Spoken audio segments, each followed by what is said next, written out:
Chào các bạn, trước mặt tôi là anh Trịnh Hữu Long và chị Lê Thị Minh Hà có mặt ngày hôm nay trong buổi trao giải, và anh Trịnh Hữu Long cũng thay mặt của Phạm Đoan Trang đến dự và nhận giải này. Vậy anh có thể cho biết là tại sao Phạm Đoan Trang hôm nay không thể đến tham dự được, và cái điều gì đã Phạm Đoan Trang có muốn gửi tới cái buổi trao giải ngày hôm nay? Rất cảm ơn anh. Xin chào quý vị khán giả. Như nhiều người đã biết là Phạm Đoan Trang trở về Việt Nam tháng 1 năm 2016, tháng 1 năm 2015 và đã bị cấm xuất cảnh. Thì chúng ta bây giờ không biết là Đoan Trang có còn bị cấm xuất cảnh nữa hay không. Nhưng dù có bị cấm xuất cảnh hay không thì chúng ta đã biết là Đoan Trang đã từng thề rằng là sẽ không bao giờ rời Việt Nam cho đến khi Việt Nam trở thành một nền dân chủ. Vì thế cho nên rằng chúng tôi nghĩ rằng là dù chính quyền đối xử ra sao thì Phạm Đoan Trang vẫn sẽ không thể đến dự cái cuộc trao giải này được, lễ trao giải này được. Và tôi rất là hân hạnh được đại diện cho Phạm Đoan Trang đến nhận giải thưởng này. Vâng, anh có thể cho biết thêm về việc anh đã từ nước nào đến đây để nhận giúp Phạm Đoan Trang cái buổi trao giải ngày hôm nay? Hiện nay thì tôi đang sinh sống và làm việc tại Đài Loan, nơi mà tôi cùng với một số đồng nghiệp đang vận hành tòa soạn Luật Khoa tạp chí. Và tổ chức chúng tôi thì có một cái văn phòng nhỏ nhỏ ở Đài Loan.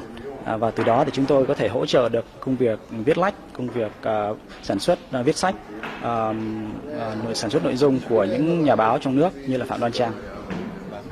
Vâng, anh có thể cho biết thêm về Phạm Đoan Trang trong kế hoạch thời gian tới có những cái kế hoạch gì về những cái tác phẩm hoặc là những cái bài viết của cô về trong thời gian tới không? Tôi khó có thể nói thay cho nhà báo Phạm Đoan Trang về cái kế hoạch tương lai của cô. Tuy nhiên thì tôi tin chắc rằng Đoan Trang sẽ tiếp tục viết sách, viết báo và vẫn tiếp tục công việc tại Luật Khoa với tư cách là một biên tập viên. Vâng, anh có thể cho biết thêm về việc Phạm Đoan Trang hiện nay cuộc sống có lẽ cũng đang rất nhiều cái khó khăn vì cô cũng không thể xuất hiện một cách công khai được. Thế anh có chia sẻ gì thêm về cái việc này không? Hiện nay thì Phạm Đoan Trang như mọi người đã biết là trong vòng khoảng 2 năm qua thì luôn luôn phải liên tục di chuyển khắp nơi trên đất nước để tránh cái sự truy lùng của công an. Theo tôi được biết là trong vòng khoảng gần 2 năm qua thì Đoan Trang đã ở khoảng 50 chỗ khác nhau. Liên tục di chuyển khoảng 1 tuần, 2 tuần là phải di chuyển đến một nơi mới. Thì đó là một cái khó khăn vô cùng lớn, không những cho công việc của Đoan Trang mà cái mà tôi đặc biệt lo ngại là cái sức khỏe của Đoan Trang. Hiện nay Đoan Trang đã bị tràn dịch khớp gối và cả khớp tay nữa, và hiện nay bác sĩ không cho phép Đoan Trang được gõ máy tính nhiều, không cho phép Đoan Trang được thậm chí là chơi đàn guitar nhiều như ngày xưa nữa. Và đó là một trong những cái thiệt hại vô cùng lớn đối với Đoan Trang về mặt sức khỏe. Và đó là cái nỗi lo lớn nhất của tôi hiện nay. Rất cảm ơn anh đã chia sẻ. Vâng, chào chị Hà. Vâng, chị cũng có mặt ngày hôm nay. Vậy thì chị có thể chia sẻ thêm cái ấn tượng của mình về cái buổi trao giải ngày hôm nay cho Phạm Đoan Trang cũng như cho nhiều người Việt Nam khác đang đấu tranh cùng Phạm Đoan Trang trong về tự do báo chí. Lễ trao giải hôm nay rất là long trọng và rất là đông. Không những chỉ người Việt Nam mà cả thế giới người ta công nhận những cái việc làm của những người trẻ tuổi, trong đấy có Phạm Đoan Trang.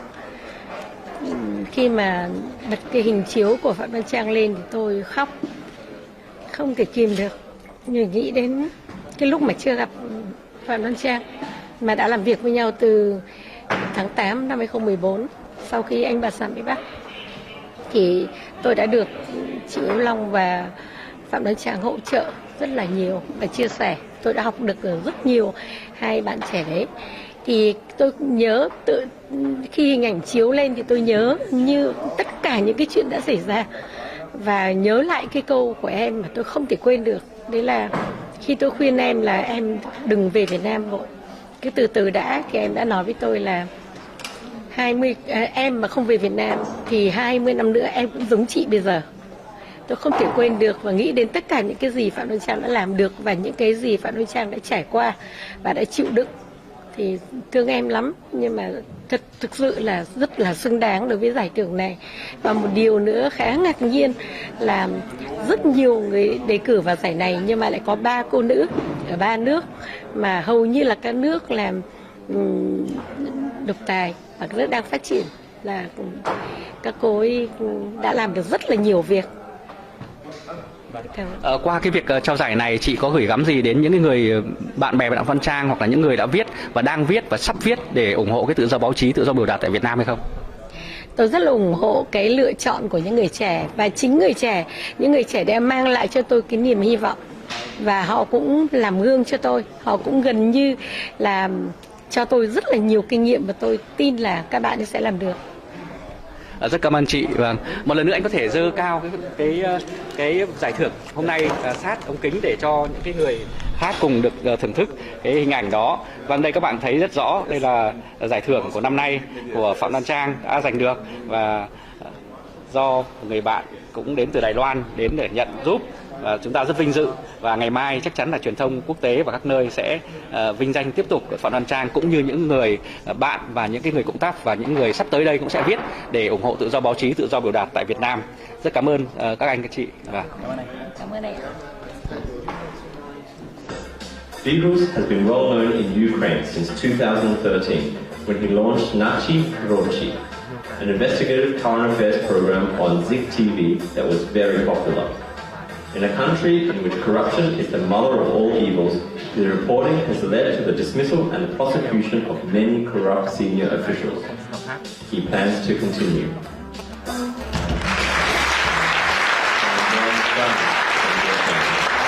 Operating in what is one of the world's most oppressive environments for dissident journalists, Pham Duan Shan is the founder of Rua Khoa, an online magazine that specializes in providing information about legal issues. She's also the editor of The Vietnamese, which helps citizens to defend their rights and resist the Communist Party's arbitrary rule. She has also written many books, including one defending the rights of Vietnam's LGBT communities. 10 years after its publication, Vietnam has paradoxically become one of the countries at the forefront of this issue, decriminalizing same-sex marriage. Pham Duan Tran has been beaten by the police because of her work and was detained arbitrarily twice for several days in 2018.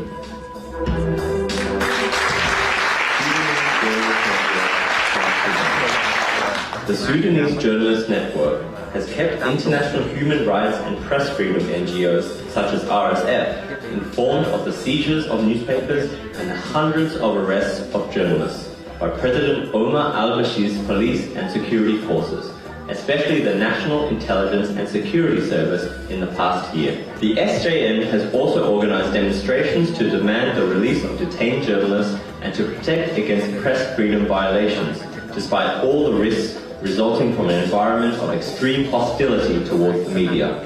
The campaigning helped obtain leading newspaper editor Osman Mirgani's release in March 2019.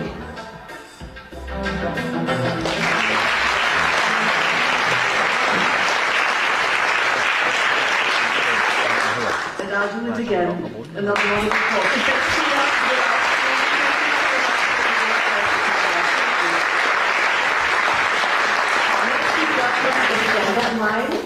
Oh, there she is. Katja, come on. Katja Luger, she's member of the board of Reporter ohne Grenzen, and I know she really cares deeply about the work you do. As a journalist herself, she understands the challenges you face. So please welcome Katja Luger.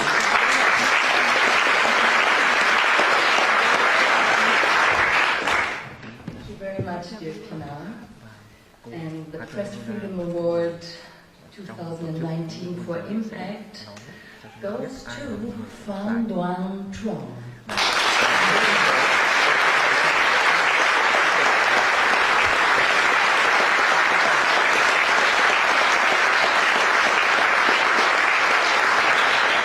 So we honor 3 women tonight.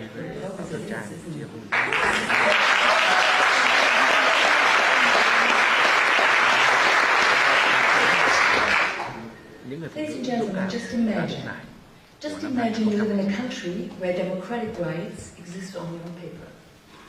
A country like Vietnam, where power is concentrated in the hands of the ruling party. A regime demanding above all obedience. Imagine how much courage it takes to leave the relative safety of your own personal life. What it takes to risk your career as a successful journalist, your privileges. what it also takes to put the well-being of your family, of your loved ones into peril, and how much determination it needs to stand up against a power machine. Imagine you go into the unknown.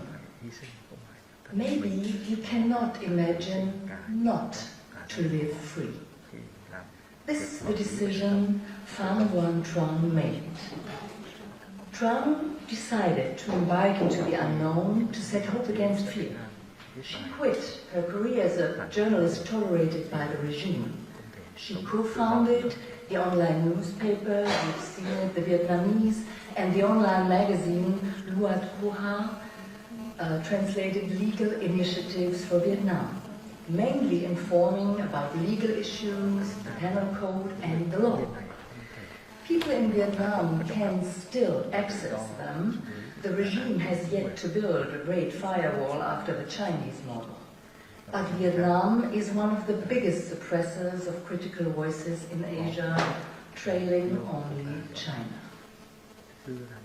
More than 100 democracy activists were arrested only last year. Many more had to leave the country, and the regime does not hesitate to abduct Vietnamese citizens out of other sovereign countries.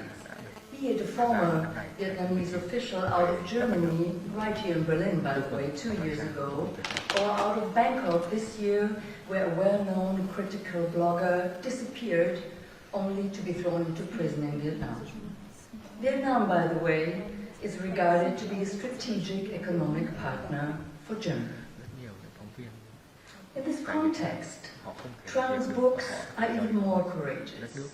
Be it politics for the common people, or non-violent resistance techniques, or a handbook for political prisoners, these books do not only expose the dirty secrets of the regimes, the dealings of the very few and mighty in special economic zones.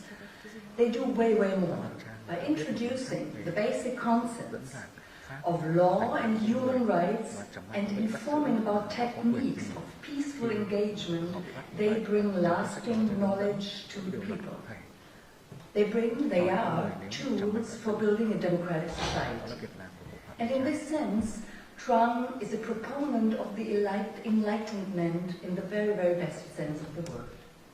And her books, they are handbooks for freedom. This is why these books are published only clandestinely in Vietnam. And this is why Tran cannot be with us here tonight. She was arrested several times, was kept under house arrest, and has been robbed. She is now, as I understand, without registration papers, which makes it almost impossible for her to find employment or a place to live, not even to speak of travel. Dat Vong, they call this life in hiding, sleeping rough. She is 41 years old now, grateful for the help of many people, facing an uncertain future. She cannot go home. I'm so tired, she once said. There is another Vietnamese saying expressing the state of mind of those who sacrifice a lot themselves in order to help others perceive the values of human rights. They call it the beauty of brokenness. Tran cannot be with us physically tonight, but she is with us tonight, and even in a double way. She sent us a message by video, and she sent us someone, another very courageous citizen from Vietnam, her editor-in-chief and friend, Mr. Trinh Hu Long. He is here with us tonight, and he will accept the award on her behalf and address you on her behalf as well. So, ladies and gentlemen, please join me in congratulating Pham Nguyen Tran for the Prize for Impact. We express our deepest respect by applauding the difference she makes. The fearless life, she says, is always inspiring and worth living. So thank you very much, Tran, and we very much hope you are in a safe place now, enjoying this moment.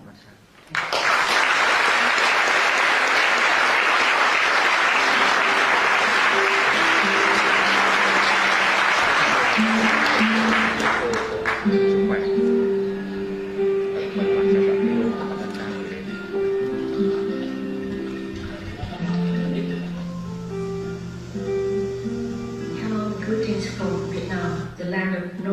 freedom, no political freedom, and the land where there is a small group of people who are still fighting for freedom every single day.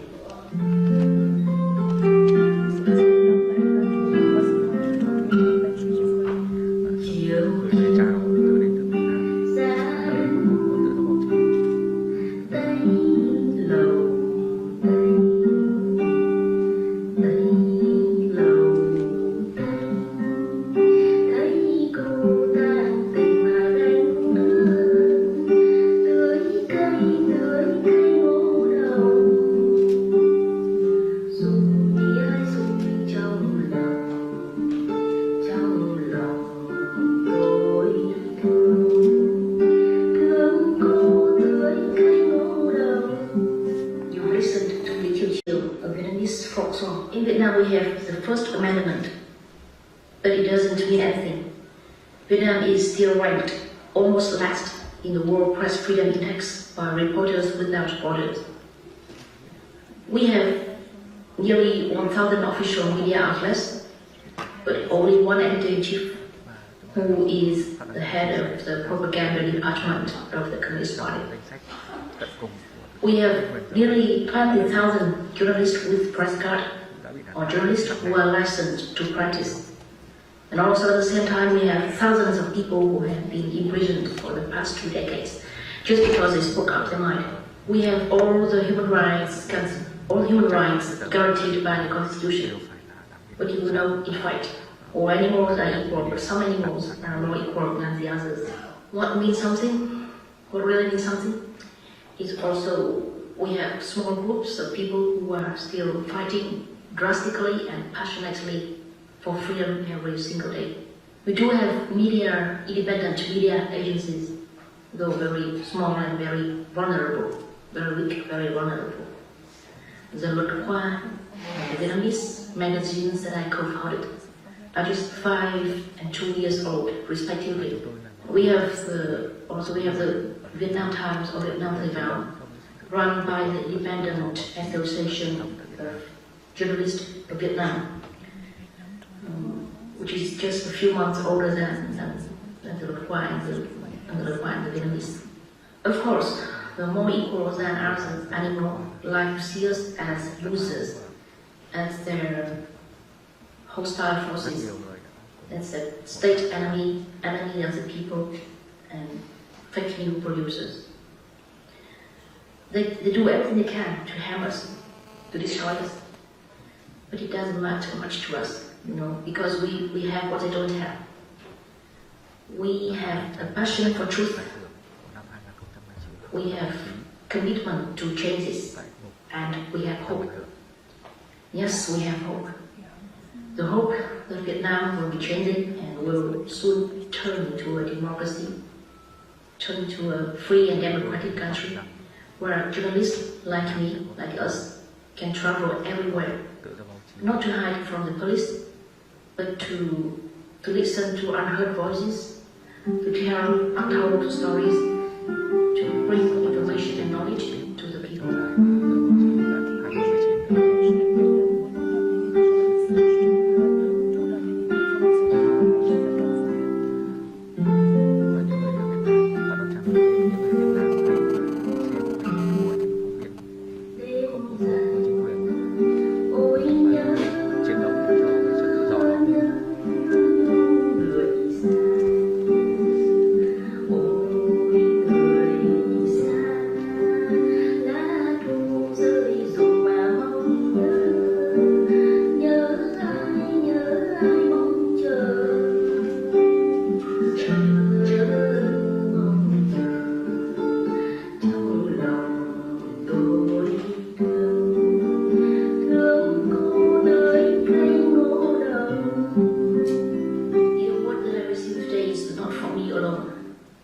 It is also for those who are seeking truth, who are fighting for truth, drastically and passionately everywhere in the world.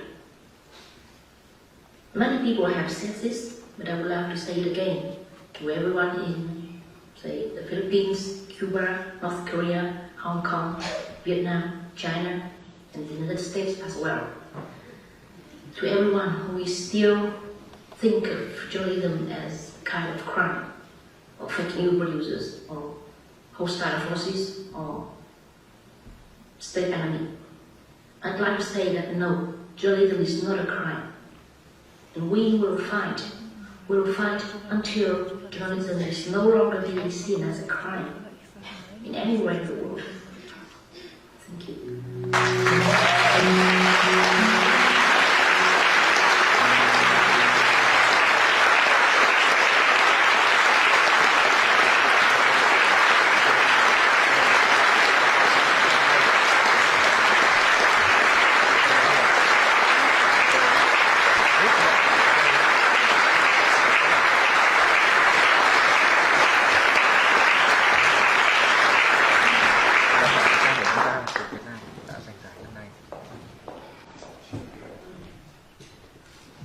Good evening, everyone.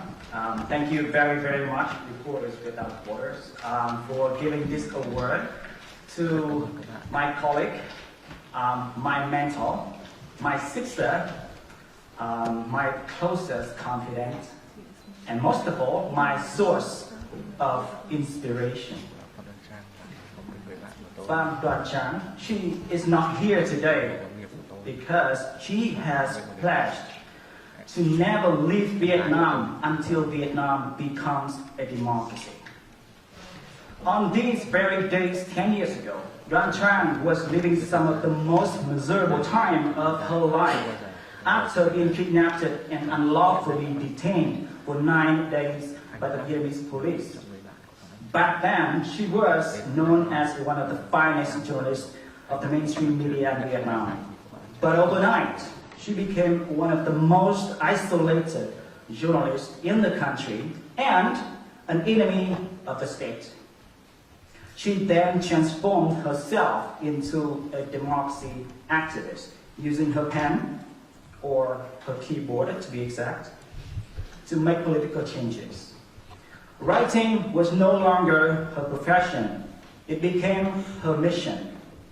I had the fortune to meet Đoan Trang 2 years later during a protest movement in Hanoi in 2011, when I also decided to become a democracy activist and a journalist. And one of the best things that had happened in my life was meeting her, to work with her, and to be close to her. She taught me journalism, real journalism, independent journalism, not the kind of journalism that obeys government's will. And with teaching me independent journalism, she taught me bravery and freedom. Đoan Trang has always been a fearless journalist. She throws herself into situations that almost no one wants to be close to cover. She cares not about what the government thinks. She only focuses on doing the right thing. However, that is not the best thing she has taught me yet. The best thing was she taught me kindness. Đoan Trang is one of the kindest people I have ever met in my life. She cares about others way more than herself. I know that firsthand. She has made me a much better person than I was before. She has sacrificed everything to make free press and democracy a reality in Vietnam. As a result of police brutality and years of hard working, she is now struggling with severe injuries in her arms and legs. One of the issues that Đoan Trang and I are deeply concerned about at this moment is what happens in Hong Kong. Ladies and gentlemen, we would like to take this privileged opportunity to speak for the people of Hong Kong. The democracy movement in Hong Kong deserves much more attention and actions from us. They are fighting against the authoritarian rule of China. Beijing directly threatens free press, human rights, and the rule of law of Hong Kong. China is far from here, but we in Vietnam know exactly what living next to China is like. Đoan Trang and I met for the very first time during a protest movement demanding human rights. But a big part of that movement was anti-China, because China was and still is one of the biggest threats to free press and democracy around the world. Hong Kong is fighting China for us. Their fight is our fight. Let us all support Hong Kong. Enjoy the high ground. Enjoy the fight.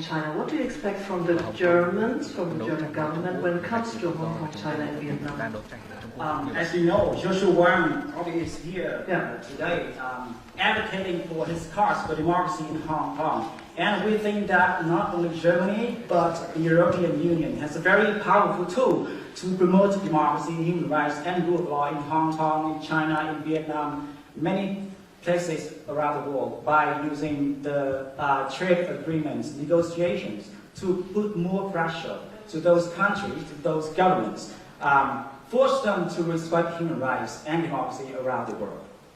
Thank you.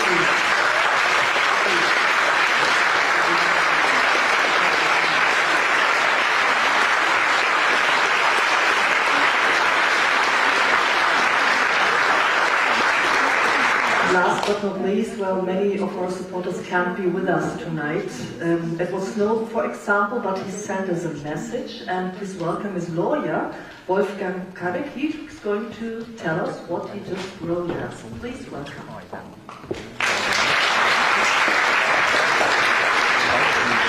Good evening. Here's the message. Dear friends and colleagues, thank you very much for the invitation to speak at this important event. Tonight, I speak not only on my behalf, but also as the president of the Freedom of Press Foundation. I'm sorry not to be with you today, but I want to congratulate you for your very important work in these dangerous times for journalists all over the world. The recent murders of journalists in Slovakia and Malta, as well as the espionage charges against WikiLeaks editor Julian Assange for publishing truthful information, show us all too clearly that repression of the free press is no longer confined to distant dictators. Moreover, the use of increasingly sophisticated surveillance techniques is a growing danger. I commend you for the efforts to hold the German company Fischer liable for the export of dangerous surveillance techniques to Turkey. I hope to attend your next anniversary in person and hope for the future cooperation between your organization and ours. In solidarity, Edward Snowden.